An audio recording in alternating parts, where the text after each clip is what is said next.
दोपहर के खाने के बाद बूंदाबांदी शुरू हो गई। ठंडी हवाओं में नारियल के दरख्त झूमने लगे। मौसम बेहद खुशगवार था। जनूबी हिंद की बारिश में एक खास किस्म की रोमानवी सहारंगेजी थी। हवा में नारियल, रजनीगंधा और सीताकली के फूलों की धीमी धीमी महक रची हुई थी। वीटू गोलियों का पैकेट अपनी नोटबुक के साथ मैंने कमरे की एक खुफिया जगह में छुपा दिया था। अलबत्ता जहरीला सिगार जेब में ही रखा था। मुझे जहाँ भी किसी वक्त उसकी जरूरत पड़ सकती थी, मौसम ने मुझे बेख्तियार कर दिया। जी चाहा कि किसी बाग में जाकर चहलकदमी करूं। 48 घंटों से कमरे में बंद था। मैंने छतरी उठाई, कमरा लॉक किया और होटल से निकलकर फुटपाथ पर चलने लगा। मैंने छतरी इस तरह थाम रखी थी कि किसी को मेरा चेहरा नजर ना आ सके। सड़क पर एक खाली टैक्सी गुजरी तो मैंने हाथ देखकर उसे रोक लिया। ड्राइवर को उर्वशी टेम्पल चलने को कहा। यह दुर्गा देवी की एक अवतार उर्वशी देवी का मंदिर था और शहर से बाहर एक पुरफजा मकाम पर झील के किनारे वाक़ था। मुझे उर्वशी देवी के मंदिर से कोई सरोकार नहीं था, लिहाजा मैं झील के किनारे बाग के गेट पर उतरा। बूंदाबांदी उसी तरह हो रही थी। मैं छतरी तान कर बाग में दाखिल होने ही लगा था कि एक गाड़ी बिल्कुल मेरे करीब आकर रुक गई और फिर मालिनी अय्यर की आवाज आई, मिस्टर तिवाड़ी, आप रामेश्वर से कब वापस आए? आओ मंदिर में फूल चढ़ाऊं, फिर इकट्ठे झील की सैर करेंगे। मैंने इर्द गिर्द एक गहरी निगाह डाली। बूंदाबांदी में कम लोग दिखाई दे रहे थे। मैंने एक दो बार इनकार भी किया मगर मालिनी ने जबरदस्ती गाड़ी में बिठा लिया। अरे आप उर्वशी देवी को फूल नहीं चढ़ाएंगे? पंजाब के हिंदू तो हर साल जहाँ दर्शन करने आते हैं। वो गाड़ी को एक तरफ से घुमाकर मंदिर के अहाते में ले गई। उर्वशी देवी का मंदिर छोटे से टीले पर बना हुआ था। ऊपर पत्थर की सीढ़ियां जाती थीं। तमिल और मद्रासी औरतें सामग्री में दीप और ऊद लोबान रखे पूजा के लिए ऊपर जा रही थी। सीढ़ियों के शुरू में ही फूलों की दुकान थी। मैंने भी मालिनी के साथ कुछ फूल खरीदे और हम सीढ़ियां चढ़कर मंदिर में पहुंच गए। उर्वशी देवी का बुत एक दीवार में नस्ब था। उसकी आंखें फटी फटी सी थीं और उसके एक हाथ में तलवार और दूसरे हाथ में एक कटा हुआ इंसानी सर था। उर्वशी देवी एक शेर पर सवार दिखाई गई थी। मालिनी ने फूल देवी के चरणों में रखे, मोटी तोंद वाले महिंद से प्रसाद दिया। उसे 10 रुपए का नोट दिया। मैंने भी वैसा ही किया। जब वापस आने लगे तो मालिनी ने कहा कि देखो मेरे साथ उस कोठरी तक चलो, वहाँ एक जटाधारी ज्योतिषी रहता है, मैं उससे अपनी किस्मत का हाल मालूम करूंगी। मालिनी मेरी तरफ देखकर मुस्कुराई। वो ज्योतिषी से शायद मेरे साथ अपनी शादी की बाबत कुछ पूछना चाहती थी। मैंने कोई एतराज न किया और उसके साथ ज्योतिषी की कोठरी में आ गया। कोठरी में दिन के वक्त भी बल्ब जल रहा था। हिरन की छाल पर एक सुर्ख आंखों, फूले हुए पेट और लंबे बालों वाला काला कलोटा ज्योतिषी बैठा माला जप रहा था। उसके पास ही करमंडल और खड़ाऊं पड़ी थी। मालिनी और मैंने ज्योतिषी बाबा को प्रणाम किया। मालिनी ने 50 रुपए का नोट निकालकर ज्योतिषी के कदमों में रख दिया और तमिल जबान में कुछ कहा। ज्योतिषी ने अपने फूलदार थैले में से हाथी दांत की चौकोर डिब्बिया और एक स्लेट निकालकर सामने रख ली। फिर मालिनी से 2-4 बातें की। उसके बाद ज्योतिषी स्लेट पर मालिनी का जायचा बनाने लगा। जायचा बनाने के बाद उसने मालिनी से बातें शुरू कर दी। वो तमिल जबान में बातें कर रहे थे। 1-2 बार ज्योतिषी ने मेरी जानिब भी इशारा किया और मालिनी मेरी तरफ देखकर शर्मा गई। उसके बाद मालिनी ने मुझसे अंग्रेजी में कहा, ये तुम्हारा भी जायचा बना रहा है। जानते हो ये हमारे ब्याह के बारे में क्या कह रहा था? अगर तुम चाहो तो ये ब्याह हो सकता है। तुम्हारा क्या ख्याल है तिवाड़ी? मैंने हंसकर कहा, मेरा वही ख्याल है जो तुम्हारा है। मालिनी बेहद खुश हुई और तमिल में ज्योतिषी से कुछ कहा। ज्योतिषी स्लेट पर मेरा जायचा बनाते हुए जरा सा मुस्कुराया। जायचा बनाने से पहले उसने मुझसे अंग्रेजी में मेरी तारीख पैदाइश पूछी। मेरे मुंह से दुरुस्त तारीख पैदाइश निकल गई, हालांकि मैं उसे गलत भी बता सकता था। फिर सोचा कि जायचा बनाकर ये क्या करेगा, लेकिन मुझे ये मालूम नहीं था कि जनूबी हिंद के ये साधु ज्योतिषी जब किसी का जायचा बनाते हैं तो उस आदमी का माजी हाल और मुस्तकबिल जायचे पर बेनकाब हो जाता है। ज्योतिषी स्लेट पर मेरे जायचे को गौर से देख रहा था। एक बार उसने थैले में से ज्योतिष की कोई बुक निकाल कर देखी। फिर वो मालिनी को तमिल जबान में कुछ बताने लगा। उसकी बातें सुनकर मालिनी का चेहरा उतर गया। मेरा माथा खनका। कहीं मेरे जायचे ने मेरे मुसलमान होने का राज तो नहीं खोल दिया। मैं एकदम चौकस हो गया। मेरा हाथ अपने आप जेब में जहरीले सिगार पर पहुंच गया। मैंने इस्तफसार किया तो ज्योतिषी एक गहरी सांस लेकर बोला, मिस्टर, मुझे तुम्हारे जायचे में मालिनी के साथ शादी नजर नहीं आती। तुम्हारी जन्म कुंडली तुम्हें मालिनी से हजारों वर्ण की दूरी पर दिखा रही है। मेरी जान में जान आई। गोया ज्योतिषी को मेरे मुसलमान होने का पता नहीं चला था। मैंने जेब से हाथ निकाल लिया और मालिनी से कहा, मैं इन बातों पर यकीन नहीं रखता, आओ झील की सैर करते हैं। मालिनी खामोशी से उठकर मेरे साथ आ गई। वो बहुत उदास थी। उस पर ज्योतिषी की बातों ने गहरा असर किया था। मुझे मालिनी को तसल्ली देने की जरूरत तो नहीं थी, फिर भी उसका दिल रखने के लिए बोलता रहा, मगर उस पर शदीद मायूसी तारी थी। बोली, ज्योतिषी ने कहा है कि हमारा ब्याह कभी नहीं हो सकता तिवाड़ी। अगर ऐसा ना हुआ तो मैं खुदकुशी कर लूंगी। मैंने उसका हाथ थाम लिया। तुम एक मॉडर्न लड़की हो, तुम भी इस किस्म की दकियानूसी बातों पर यकीन रखते हो। हटाओ इन बातों को। ऐसा कुछ भी नहीं होगा। कुछ देर हम झील के किनारे वाले बाग में घूमते रहे। मालिनी की आंखों में बार बार आंसू आ रहे थे। मैं अब इस मुसीबत से पीछा छुड़ाना चाहता था। बड़ी मुश्किल से उसे गाड़ी में बिठाकर उसके घर की तरफ रवाना किया और खुद एक फर्म के मैनेजर से मिलने का बहाना बनाकर दूसरी तरफ चल दिया। बूंदाबांदी रुक गई थी। मौसम खुशगवार था। ठंडी ठंडी खुशबूदार हवा चल रही थी। फुटपाथ पर नारियल बिक रहे थे। मंदिर के अकब में आकर मैंने टैक्सी ली और वापस अपने होटल में आ गया। होटल में दाखिल होते वक्त मैं बार बार इस तरह मुंह खोल खोल कर जमाइयां ले रहा था कि कोई मेरी असल शक्ल न पहचान सके। अगले रोज एक बड़ी बदकिस्मत बात हुई। मैंने जो कुछ किया मैं वो करना नहीं चाहता था, लेकिन अपने नए मिशन की खातिर मुझे ऐसा करना ही पड़ा। मैं समझता हूँ कि ये मेरी खुशनसीबी थी कि मेरे दिल में ये ख्याल आ गया कि मुझे मालिनी के घर उसकी मिजाज पुरसी को जाना चाहिए, वरना हालात मेरे खिलाफ भी हो सकते हैं। शाम 5 बजे न जाने क्यों मेरी आंखों के सामने मालिनी का उदास चेहरा घूमने लगा। दिल में ख्याल आया क्यों ना मालिनी के घर जाकर कॉफी पी जाए, उसका हाल चाल भी पूछ लूंगा। चुनाचे मैंने होटल से निकलकर टैक्सी ली और मालिनी की कोठी की तरफ रवाना हो गया। कल की बारिश के बायस मौसम उस रोज भी खुशगवार था। मालिनी घर पर नहीं थी। वो नौकर के साथ किसी डॉक्टर के यहाँ गई हुई थी। कोठी में सिर्फ उसका डैडी ही मौजूद था। जब उसने मेरे लिए ड्राइंग रूम का दरवाजा खोला तो मुझे अचानक अपने सामने देखकर एक पल के लिए वहीं साकित सा हो गया। मेरी छठी हिस्स बेदार हो गई। ये एक अजीब सी तब्दीली मैंने देखी थी। फिर मुस्कुराते हुए मेरा हाथ थामा और मुझे सोफे तक ले गया। खिलाफी मामूल उसने शाम के वक्त भी वर्दी पहन रखी थी और लगता था कि वो कहीं जा रहा है। पिस्तौल उसकी प्रीति के साथ लटक रही थी। मैंने कहा अगर आप कहीं जा रहे हैं तो मैं फिर आ जाऊंगा। मैं मालिनी से मिलने आया था। अय्यर जरा सा मुस्कुराया और बोला, रे मिस्टर तिवारी, तुम बैठो ना। ये तो अच्छा हुआ कि तुम खुद आ गए। मैं तुम्हारी तरफ जाने वाला था। मेरा माथा ठनका। इससे पहले कि मैं उससे पूछता कि वो मेरी तरफ किस खुशी में जा रहा था, वो खुद ही बोला, दरअसल मालिनी की तबीयत ठीक नहीं थी। मैं चाहता था कि तुम्हें इत्तला कर दूं ताकि तुम उसे डॉक्टर के पास ले जाओ।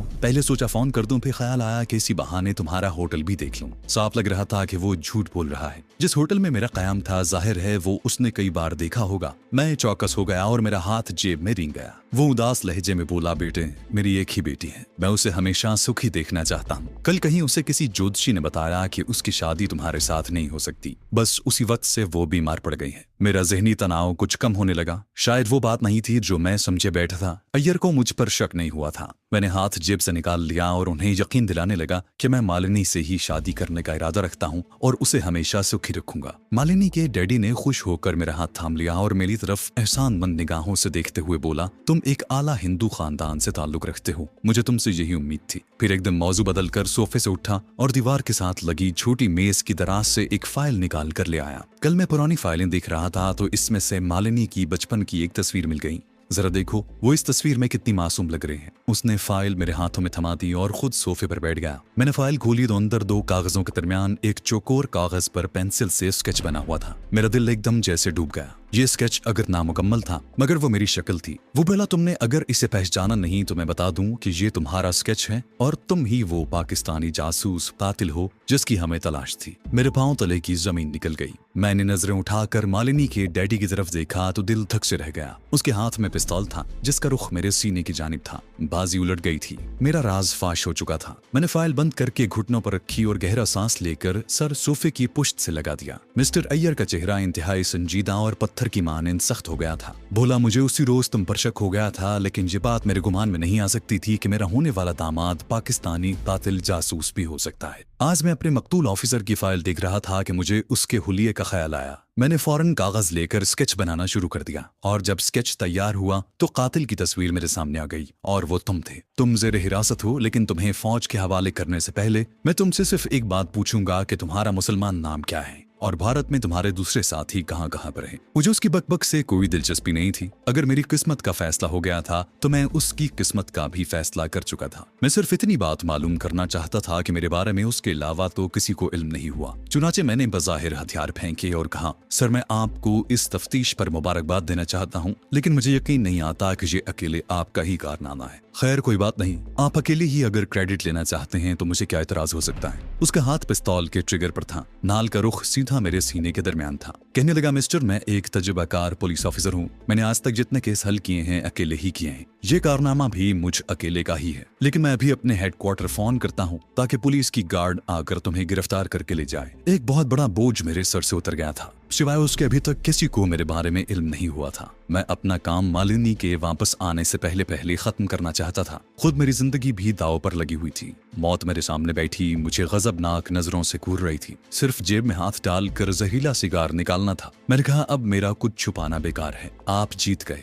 मेरा नाम कमालदीन है, मैं लाहौर का रहने वाला हूँ और पाकिस्तान से एक खास मिशन पर यहाँ भेजा गया हूँ। उसने तेज आवाज में पूछा, वो मिशन क्या है? मैंने अपने माथे पर बेकरारी से हाथ फेरा और कहा, अगर आप इजाजत दें तो मैं सिगार के 2-3 कश लगा लूं, फिर मैं आपको सब कुछ बता दूंगा। अय्यर ने इस बात में सिर हिलाकर मुझे इजाजत दे दी। मैंने फाइल घुटनों से हटाकर सोफे पर रख दी और बाएं जेब में हाथ डालकर सिगार निकाल लिया। उसने पिस्तौल जरा ऊपर उठाकर कहा, मुझे ये सिगार दिखाओ। मैंने सिगार उसको दे दिया, लेकिन इस अंदाज से पकड़ाया कि उसका सीधा रुख उसकी जानिब रहा, ताकि अगर बेख्याली में उसका हाथ सिगार के खुफिया बटन पर पड़ जाए तो जहरीली फुहार निकलकर उसके मुंह पर पड़े। उसने सिगार बाएं हाथ में लेकर सूंघा, घुमा फिरा कर गौर से देखा, फिर उसे अपने करीब तपाई पर रख लिया और बोला, मैं तुम्हें सिगार पीने की इजाजत नहीं दे सकता। मुमकिन है इसमें जहर हो और तुम खुदकुशी कर लो। एक लम्हे के लिए मुझे अपने आप पर उस बेबस अल्लाहदीन का गुमान हुआ जिसका तिलिस्मी चिराग उससे छीन लिया गया हो। मेरे जहन में अंधेरा सा छा गया था। बाजी मेरे हाथ से निकल गई थी। मालिनी और उसका नौकर किसी वक्त भी आ सकते थे।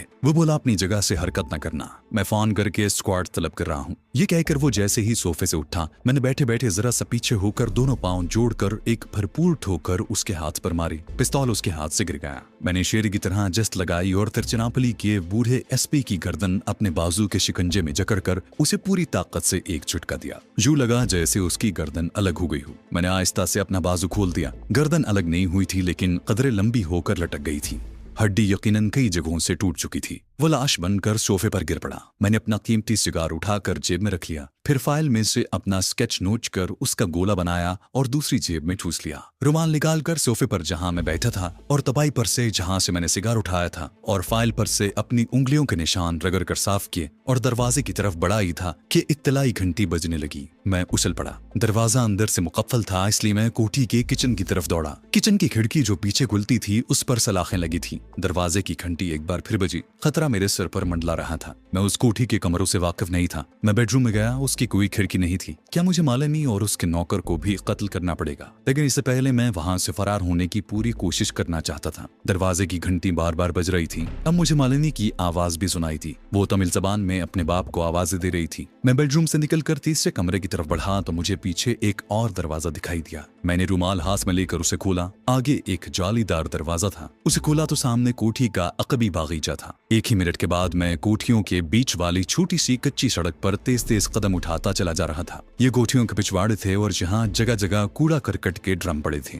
मैं नारियल के दरख्तों के एक जखीरे में से होता हुआ बड़ी सड़क पर काफी दूर जाकर निकला। फिर पैदल ही अपने होटल की तरफ चलना शुरू कर दिया। एक चौराहा अबूर करने के बाद टैक्सी मिल गई और शुरू रात के अंधेरे में अपने होटल पहुंच गया। मैं चाहता था कि अगर मालिनी मुझे फोन करे तो मैं अपने कमरे में ही मौजूद मिलूं। मैंने कमरे में आकर मुंह हाथ धोया और जेब से मालिनी के अनजहानी बाप का बनाया हुआ स्केच निकाल कर उसे पुर्जे पुर्जे कर दिया और सिंक में बहा दिया। मुझे मालिनी की कॉल का इंतजार था और यह भी एहसास था कि बाप की लाश देखकर तो उस पर गम का पहाड़ टूट पड़ेगा। उसे फोन करने का होश कहाँ होगा। 1 घंटे बाद मालिनी का फोन आ गया। उसकी आवाज रिंधी हुई थी। उसने सिसकियां भरते हुए कहा कि किसी ने उसके डैडी का खून कर दिया है। मुझे जिस तरह की अदाकारी करना चाहिए थी मैंने की और फिर फौरन टैक्सी पकड़कर उसकी कोठी जा पहुंचा। वहां पुलिस की कई गाड़ियां खड़ी थी। लोगों का हुजूम था। चूंकि मेरे पहचान लिए जाने का खतरा था, इसलिए मैं उसी टैक्सी में वापस आ गया और अपने कमरे से आवाज बदलकर मालिनी को फोन किया कि मैं विक्टोरिया क्लिनिक से डॉक्टर रत्नागरी बोल रहा हूँ। मिस्टर राजा राम तिवाड़ी को हादसा पेश आ गया है। उनके सर पर गहरी चोट आई थी। उनसे बात नहीं हो रही थी,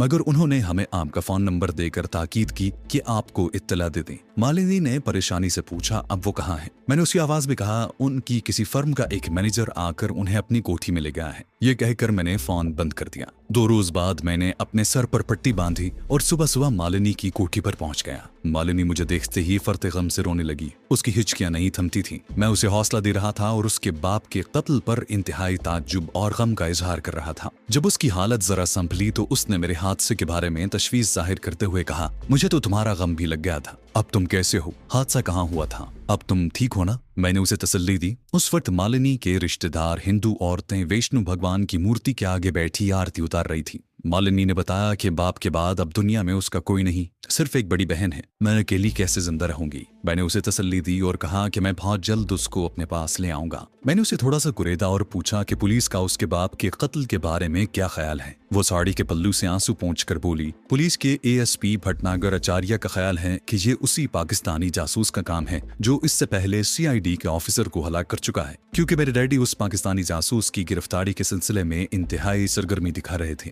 मैंने कहा, काश मुझे वो राक्षस मिल जाए, मैं उसका खून पी जाऊं। फिर मेरे पूछने पर कि पुलिस को कातिल के खिलाफ कोई सुराग मिला है, उसने नफी में सर हिला दिया। अब कुछ लोगों की आमद शुरू हो गई थी, इसलिए मैंने सर में दर्द का बहाना किया और अगले रोज मिलने का वादा करके उठा तो उसने मेरा हाथ थाम लिया और कोठी के बरामदे में आकर कहने लगी, तुम भी मुझे छोड़कर तो नहीं चले जाओगे। मैं उसे इत्मीनान दिलाकर वापस आ गया।